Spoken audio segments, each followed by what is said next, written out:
আমাদের রবিন ভাইয়া এখন আগাচ্ছে সেই পাহাড়ের চূড়ায়, যেখানে এই অজগর বাস করে, কিন্তু এখনো আমরা অজগরের দেখা পাইনি। তবে খুব শীঘ্রই আমরা অজগর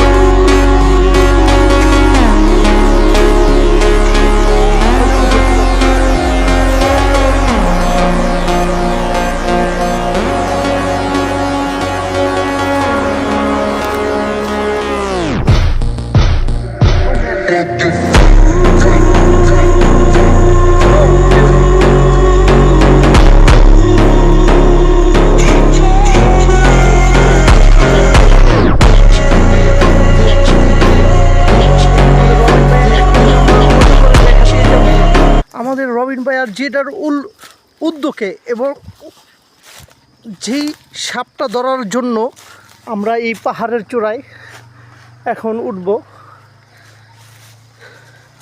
খুব শীঘ্রই দেখা পেয়ে যাব আমরা সেই অজগরের।